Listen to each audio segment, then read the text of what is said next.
My name is Jane. Before I met Oliver, my life was simple and calm. I worked in a small office in the city.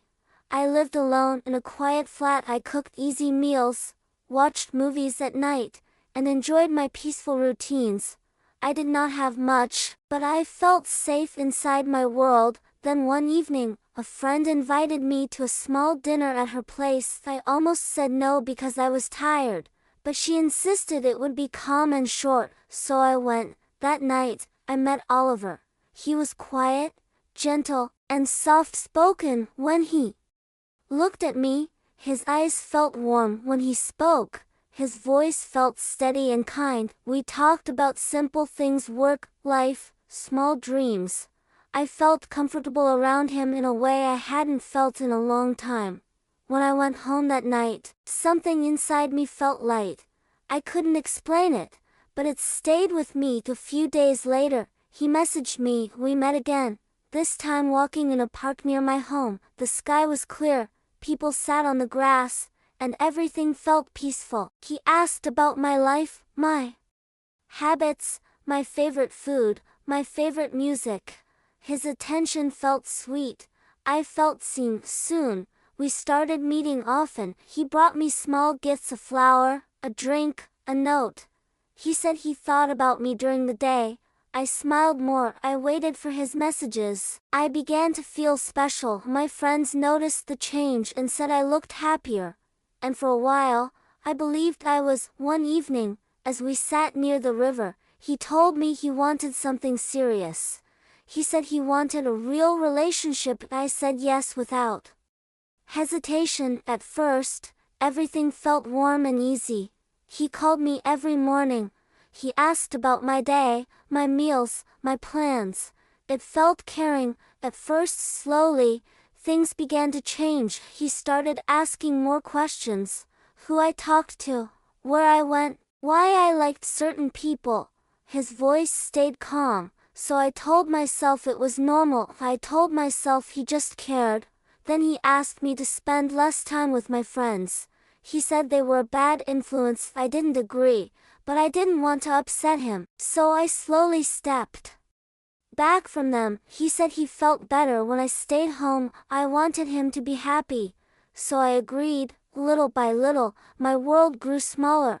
I dressed the way he liked. I cooked the food he preferred. I watched the shows he enjoyed. I answered every message quickly. If I didn't, he became distant. I told myself this was love, but inside, I felt tired. I stopped seeing my friends. I stopped laughing freely. I stopped doing things just for me. When my sister asked why I was so quiet, I said I was busy. When she asked if I was happy, I avoided her eyes. Inside, I felt like I was disappearing. One evening, I sat in a cafe with Oliver. I saw a group of women laughing loudly at a nearby table. They looked free, carefree, alive. Something inside me moved. I couldn't remember the last time I laughed like that. That night, I looked around my home. Everything reflected him: his taste, his comfort, his rules. I couldn't see myself anymore. The realization hurt. Days passed, and the weight grew heavier. I felt tired even after sleeping. My thoughts were always busy. I worried about saying the wrong thing. I worried about upsetting him. One day, my sister came to visit without warning. She looked at me and immediately knew something was wrong. She asked if I was okay. I couldn't answer. When she left, the silence felt loud. Later that night, Oliver asked many questions again: why I sounded different, why I didn't respond fast enough, why I needed space. For the first time, I felt exhausted instead of afraid. A few days later, something changed. I stood in front of my mirror and looked at myself.